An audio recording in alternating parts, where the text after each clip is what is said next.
You said you had my back, but instead you attacked. You got me out of my head. It won't go unsolved this time. We'll catch you and your crimes will be shining the light. Welcome to Colgate's MHS Monsters and Demons, where real education meets real life. I'm your host, Randy Hubbard, and I thank you for listening. You know, when you send your son or daughter off to college or the real world, you hope and pray that they will always be safe. Unfortunately, you can't walk with them everywhere like you did when they were kids, but man, do you wish you could. You send them off usually with a tear-filled goodbye, knowing that you will see them soon. But what happens if you don't? What happens when they run into that monster in the dark and there's nothing you can do about it? What happens when they just vanished? Hello, I'm here with Emily, and she's going to talk about her case that she worked on, which is Brian Shaffer, who is a 27-year-old med student at Ohio State University, who went out with some of his friends, and no one has ever seen him since. So, Emily, tell us a little bit about Brian and who he was. Brian was, like you said, a 27-year-old med student at the time of his disappearance, and he seemed to have it all going for him.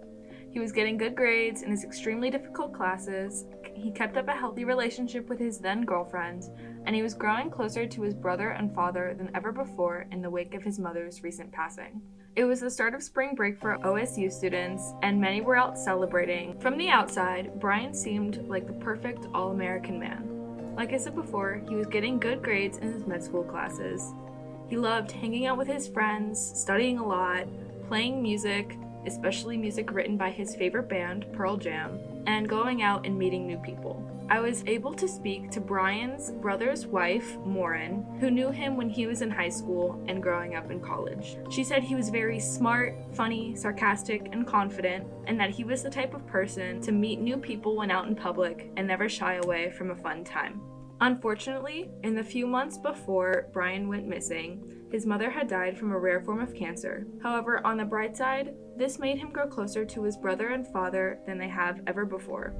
Also leading up to his disappearance, he was supposed to go on a spring break trip with his girlfriend, where there were even rumors where he was going to propose to her on this trip. So it appears to be that Brian is a normal college student, especially med students getting towards the end of their medical school career and wanting to get out and kind of let some steam off and go on spring break and enjoy the last hurrah before he gets out. Can you explain to us a little bit about that night and what happened to him or what we think might have happened to him? So earlier on in the night, probably around 6 p.m., he had dinner with his father, which makes sense given the fact that his father lived about 30 minutes away from the OSU campus and Brian was about to leave for a week. And then around 9 p.m., he gave his girlfriend a call as she was out with her parents, both visiting them before they went on spring break together. On this call, Alexis said that Brian seemed perfectly fine, nothing was out of the ordinary. At 9:30 is when it sounds like Brian started bar hopping with his then best friend / roommate, William, aka Clint, and they kind of just hit all the major bars in the OSU area, probably from what it sounds like taking shots or having drinks at each one before moving on. At 1:15 a.m., they were about to head back to their apartment before meeting up with another mutual friend and returning to this one bar called the Ugly Tuna Saloona one more time before it closed. And then 1:55 a.m. was the last time he was ever seen because he actually left the bar, was seen talking to two unknown women at the front, and then entered the bar one more time, and that's when the security cameras caught him, and he was never seen exiting the bar again. So if he wasn't seen exiting the bar, but yet no one saw him, where do you think he went? Well, there was one other exit to the bar where he possibly could have left, and there has been some debate around this exit because from some sources it sounds like it led straight into a construction zone, which, would have been very difficult and dangerous to navigate if he was as drunk as people say he was. So he could have gone out that way, and that is where people are speculating he might have run away if he wanted to start a new life. But there's also speculation that he was led out that way, as it sounds like the security camera watching that entrance was either turned off or for some reason broken on that night and therefore was not able to pick up any footage. So do you know if there was any footage seen prior to that night or after that night from that camera? I'm not sure about the days like leading up to or immediately following, so I'm not sure if that camera had been tampered with or if it was just routinely broken. That bar had not been around to fix it yet. When you talked about his disappearance, when you say that, obviously they've never found him since then, right? Correct. Okay. And when he left that building, did anybody else inside the bar see him or know him and stated whether he was drunk or anything of that sort? Not that I can find. So there was the two women that he spoke with immediately before last being seen again. And from the sources that I have found, I have heard some conflicting stories. Some saying that the police never spoke to these women, some saying that the police did speak to these women, never gave them a polygraph, and some saying that these women went through the whole process and determined not to know any information to help the case, so they were kind of never reached back out to again. And these women were never named anywhere, so I was unable to try and find or contact them at all. And then, from what I could tell, Clint and Brian kind of parted ways near the beginning of entering this bar again. And after Brian disappeared, Clint very, very quickly lawyered up and did not agree to speak to the police or take a polygraph test at all, meaning we really couldn't get information about Brian and how he was acting immediately before his disappearance. Now, I know a lot of people are going to look at Clint getting a lawyer as kind of suspicious, but is that really suspicious? Was he thought of as a suspect at all? I was unable to get the police reports or any files to see if the police ever thought of him as a suspect, but overall, him lawyering up is not necessarily an admission of guilt or suspicion, as people react in many different ways when they are hit with a uncomfortable or new situation, which can be very traumatic for someone who just lost their best friend and roommate. No one knows how they're going to react, and Clint was definitely facing a lot of pressure from everyone around him. Well, and the fact that he was the roommate, he was there with him that night, he's obviously going to be somebody that's looked at since he was the closest one to him at that time. So it is unusual for somebody to do that. Some people tend to think that maybe that's a sign of guilt, which it may not be at all. One thing about this class is that I wanted people to dive into something that's going to be passionate to them and so forth. So why did you pick this particular case? I originally picked this case while scrolling through the Ohio Attorney General's page, looking at disappearances, because I knew that disappearances were particularly interesting to me since most people in this class were choosing murder cases, and I wanted to give one of these cases of disappearance a voice that they normally wouldn't get. And I saw that this was a young, healthy, physically fit man who seemed to be in the prime of his life, had it all going for him, and I just thought it was curious how he would have been able to just disappear and never be seen again. And I also thought it was interesting how he disappeared from OSU, and that piqued my interest because as a current senior, I'm heading off to a college in kind of a similar city as Columbus, in a similar situation as a campus on a major city, and I know a lot of my current friends who are at OSU, and I have many connections in Columbus in general, which has kind of made this case more personal and more hit closer to home to me. Well, and the fact that we live in Ohio and you have somebody that disappears from the Ohio State University, that can really pique somebody's interest in those kind of things. What is the problem with a missing persons case versus a cold case with a murder? Well, one big problem is a lot of evidence. And as murder cases, sometimes they will definitely have more pieces of evidence than a disappearance. And with a disappearance, you can never really truly rule out someone just running away and purposefully leaving, which will add more like doubt and suspicion in other people's minds as they are also looking into this case, and they may write it off. Well, one thing about missing persons cases, the key thing is that they're still missing. In most murder cases and cold cases, you have a body, you know where they started and you know where they ended. You just got to fill in between. Unfortunately, with Brian's case and some of the other cases that we're going to talk about here in a little bit, that can't be said because we don't know where Brian is. And you would hope, and the family I think hopes, that one day Brian's going to walk through that door. But I think time starts to show the family that he's not coming back. And unfortunately, he's still missing. But I would say that missing with the understanding that most likely he's probably deceased. We just don't know where he is at the moment. So we had some pretty good experience talking to somebody who is pretty infamous.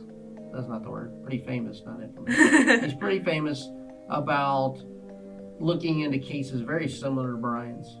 Talk to us a little bit about who that is and why he's famous about it, and what kind of things did he tell you that kind of went along with what he's working on? So I had the amazing opportunity to sit down and call Kevin Gannon, who worked with the NYPD for about 20 years. And he was a very, very well decorated detective. He was very big within the NYPD.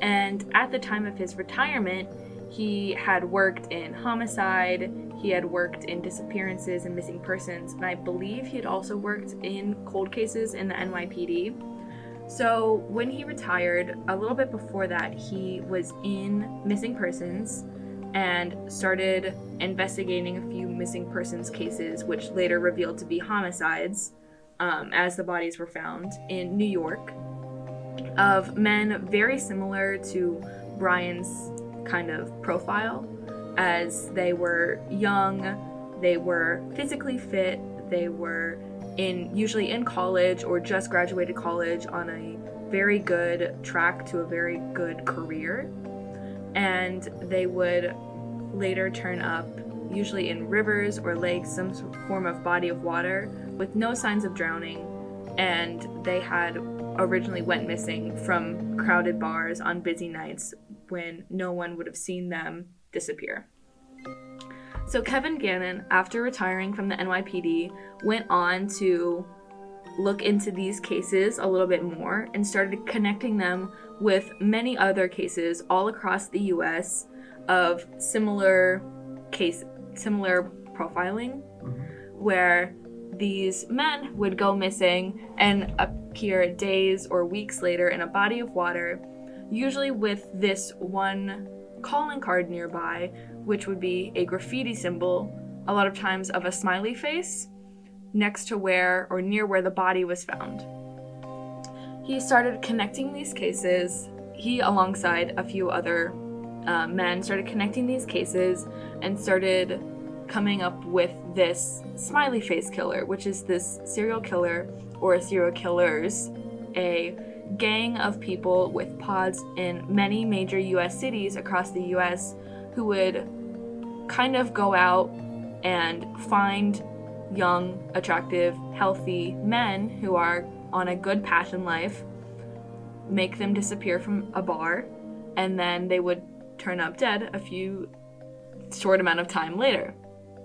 Kevin Gannon heard about this case in Columbus very soon after it happened, like the summer after it happened, and was able to, I don't know if he ever went to Columbus to check it out. Yeah, I think he was able to go to Columbus to check out this bar, before, unfortunately, the bar did move from the location it was at to a different location where it's currently at, and was able to check out kind of the scene where he disappeared from. And since Brian was never found, he was not able to check out a scene where he would have turned up, but he was able to take a look around this scene and kind of notice the similarities in Brian's disappearance to other young men's disappearance all over the country.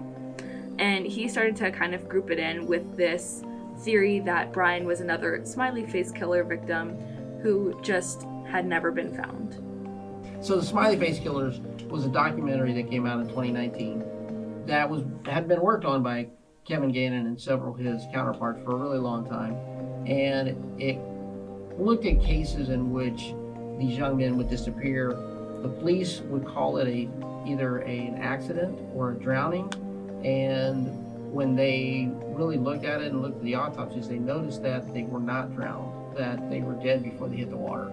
And it seemed kind of strange that these guys were showing up like that, especially since the males are very low risk, that you would think anyways, being athletic and strong and so forth, and intelligent individuals, that they didn't put themselves in bad situations. So Kevin Gannon and his group really put a lot of effort into this. Now, there are a lot of skeptics out there that don't necessarily believe that the Smiley Face Killer theory holds much truth. Yeah, holds much truth. Because it is hard to believe that there would be that many people that would be involved in these type of cases for this long.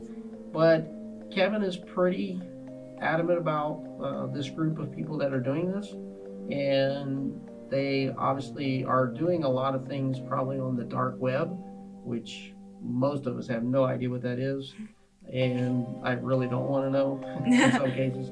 But they're almost like they're telegraphing what they're doing and where they're getting somebody, and almost like they're showing each other what they've done. And his research has been really in-depth, I will say that. But I can see where some of the skeptics might say that, there's a lot of coincidences there and things like that. But what was great about that is that Kevin spent, about an hour and a half with us? About an hour? Yeah, I think almost an hour and a half on call with us. Right. Which is really great when you talk about a guy who's working so much on things like that, to give us time to talk to us about it. And he did look into Brian's case. Now, he did say there was something unusual, not necessarily unusual, but different about Brian's case than some of the other ones. Do you remember what he said there? Well, Brian wasn't found, which they do have kind of a slightly different profile for victims of smiley face killers that don't get found, which Brian doesn't necessarily fit. He definitely fits more of the profile for one of the men that would be found in this body of water, which did kind of make this more unusual than the other cases that he had looked into. Right. Now, here's the thing about the body of water. In some of those cases, they were found not too far from where they were killed and things like that. Some were lakes, some were rivers. Most were rivers, I believe. Yeah, most of them were rivers. The unfortunate part about Brian is that Brian could have been in the river. The Olentangy runs right through Columbus. The only problem is that maybe nobody saw him. And he continued downstream or got caught on something under the water. And maybe he was there, but unfortunately we'll never know that. So, kind of give us a rundown about that night one more time. What were some of the things that are really important that people need to think about? And if anybody knows anything out there, what should they do if they can remember anything from that night? So it was April 1st. So it was very early on the morning of April 1st. And it was a bar that was more crowded than it typically would have been, as it was spring break and kids were definitely flooding the bars. It was extremely early in the morning, probably around 2 a.m. because that's roughly when this Ugly Tuna Saloon had closed. So he would have went missing just before 2 a.m. because the cameras did catch him at 1:55 entering the bar one last time. Brian himself was a very social butterfly, according to Maureen, which was Brian's brother's wife. So he would have definitely been the type of person to, if separated from Clint, go out, meet new people, talk about himself, talk to other people about who they are, bring up the fact that he's in med school, maybe bring up his plans for spring break, and definitely kind of not shy away from going out there and putting himself out there and having drinks with people that he may not know. Now, this in itself can be kind of dangerous, as multiple smiley face killers victims had been found with GHB in their system after being recovered from the water. And obviously there is no way to know if Brian had been drugged with this as again, he was never found. But this drug is a very more commonly known as the date rape drug because it very much makes a person more willing to comply and kind of more easygoing, less likely to put up a fight and question if they are starting to be let off somewhere, which is very dangerous for people who are seemingly alone in bars. And if Brian had been chatting up one person and someone who knew that person that he was chatting up could have slipped something in his drink and they could have taken him off with very little to almost no struggle at all, which is a way that Kevin thinks that they are getting these very physically fit, strong young men to kind of just walk off with them. And what's unusual about that drug is that they physically appear as if they're under something or inebriated or something like that, but mentally they can still call somebody and say and sound normal. They can say things about where they are or what they were doing, but yet they can easily be coerced to walk away with somebody else or walk off by themselves. But yet they're still somewhat disoriented. I know that sounds funny, which is really weird about the drug. And one thing about talking to Kevin Gannon is that he talked about a video, which I did look up later, that showed how somebody could easily slip something into somebody's drink without even knowing it. Especially if you're in a crowded place. You and I are sitting and talking, and somebody could step in between you and I, and we don't pay attention to what that person is doing. We look around them or whatever, continue to talk, and next thing you know, they're dropping something in your drink, and you didn't even see it. So that's the scary part about these kind of things. So, what are some of your theories in general about what happened to Brian? Just give us a couple of those real quick. Well, there are 4 major theories that I pulled away after reading through everything and doing all of my research and being able to talk to Kevin.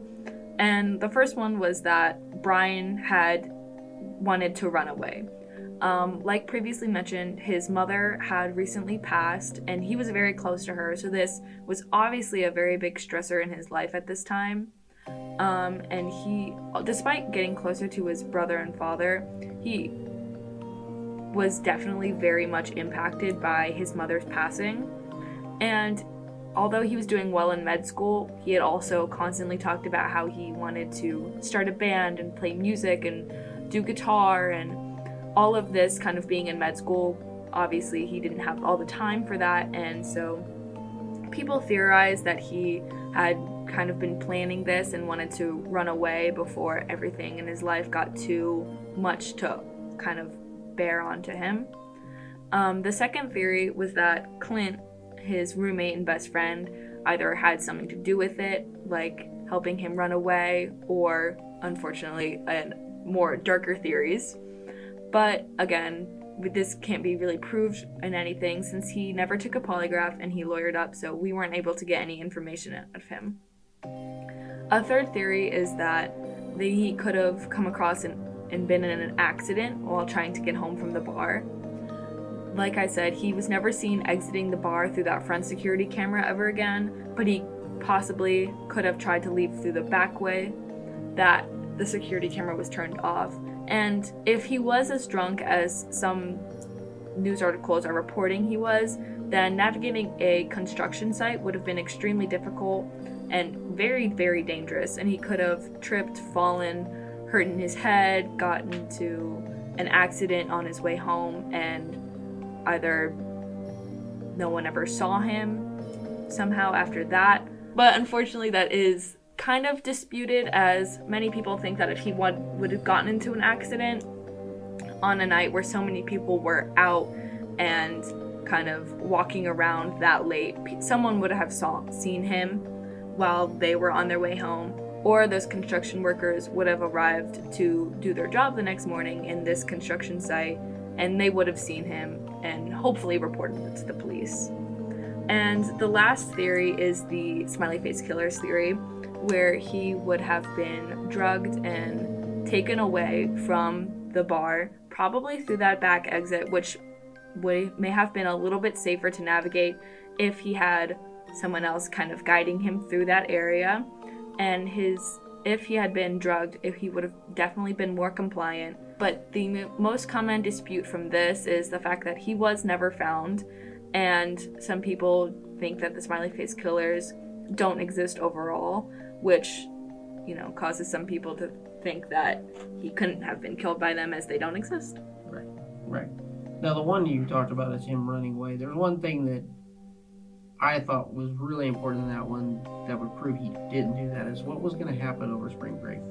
It was rumored among his friends and family that he was going to propose to his girlfriend Alexis on this trip, and they had this very fancy, very fun trip planned, as they were a few years into med school, and there were kind of talk around everyone that they were about to start settling down and moving in together soon, getting married, and start building their own life together. Right.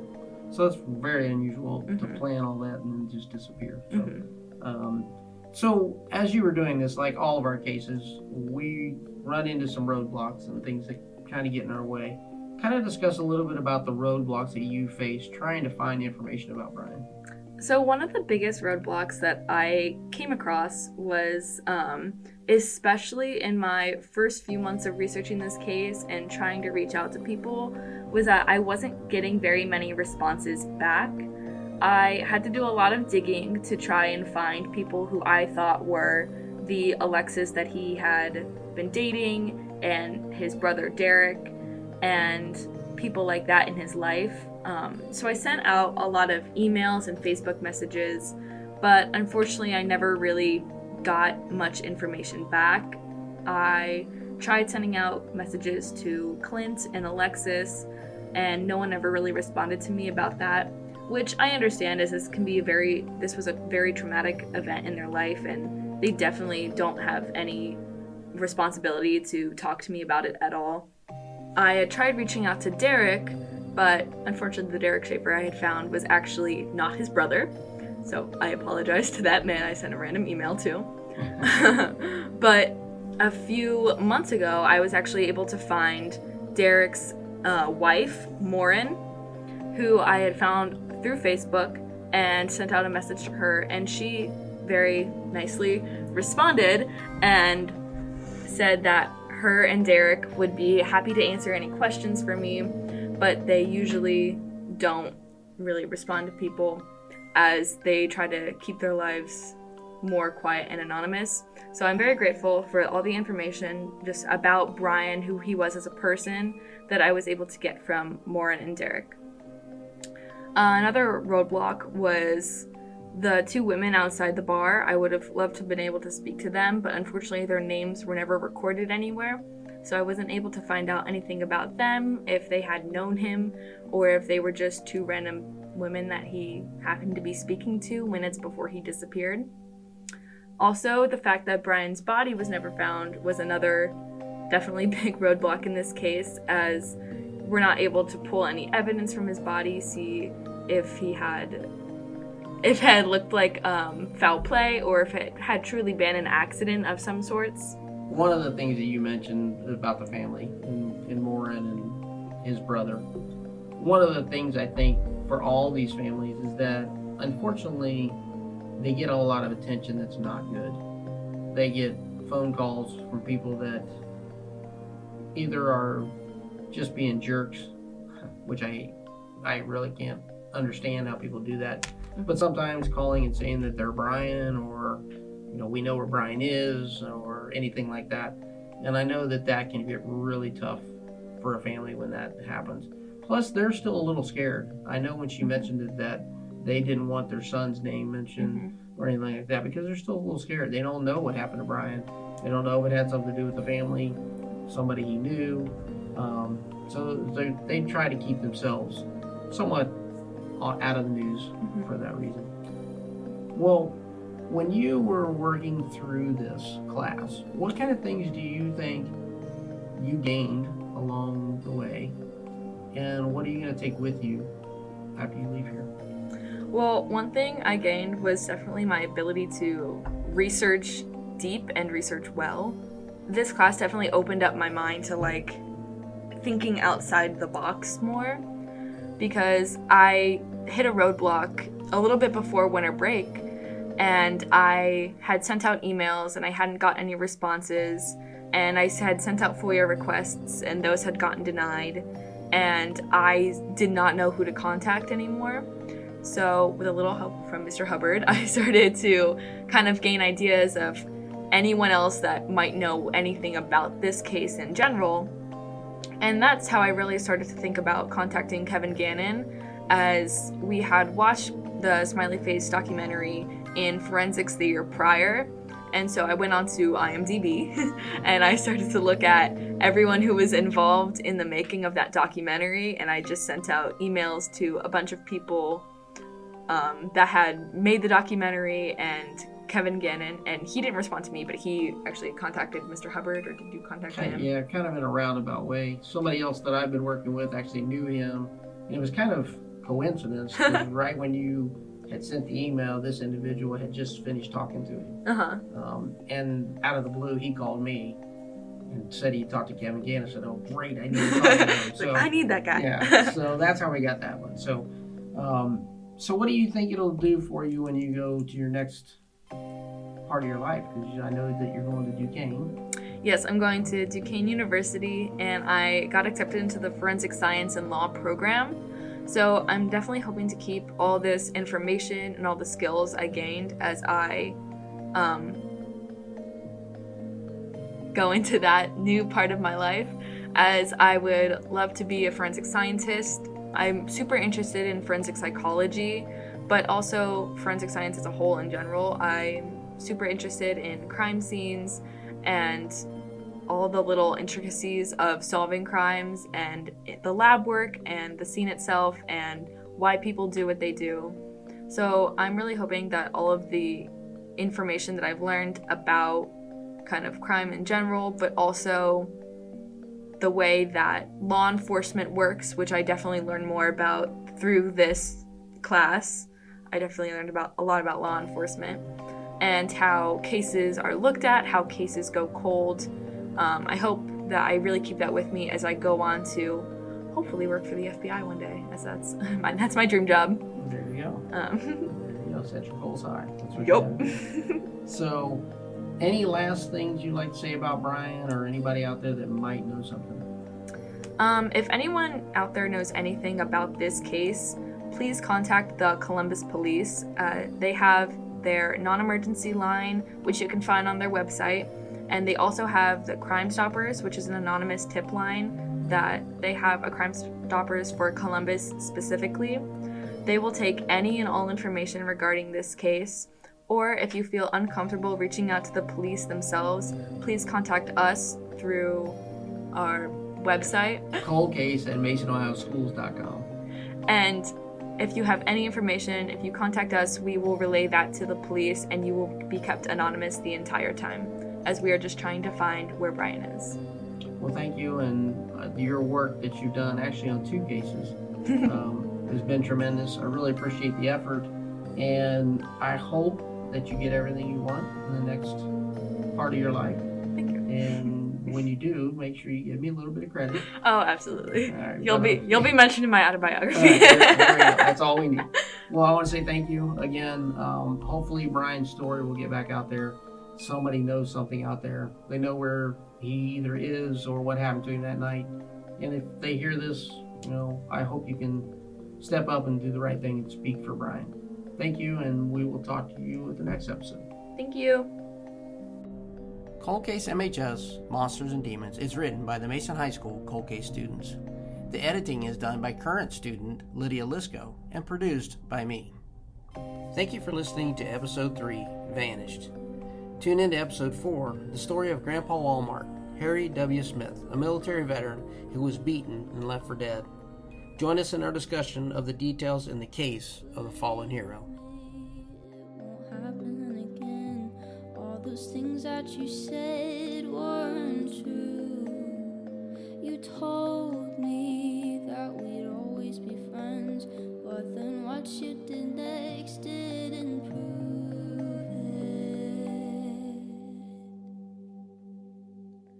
You said you had my back, but instead you attacked. You got my head.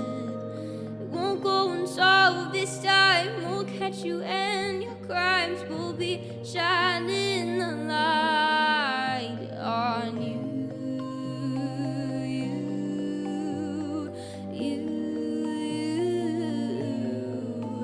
On you.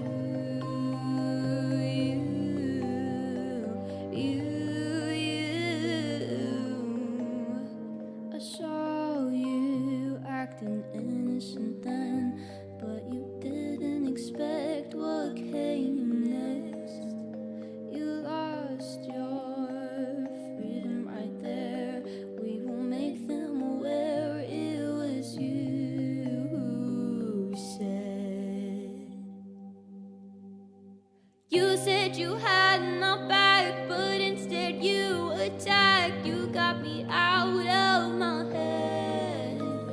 It won't go unsolved this time. We'll catch you and your crimes will be shining the light on you.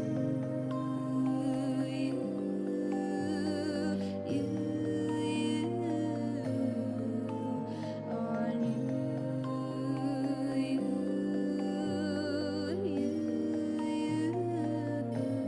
and don't even try to win it back, 'cause you lost it way before that.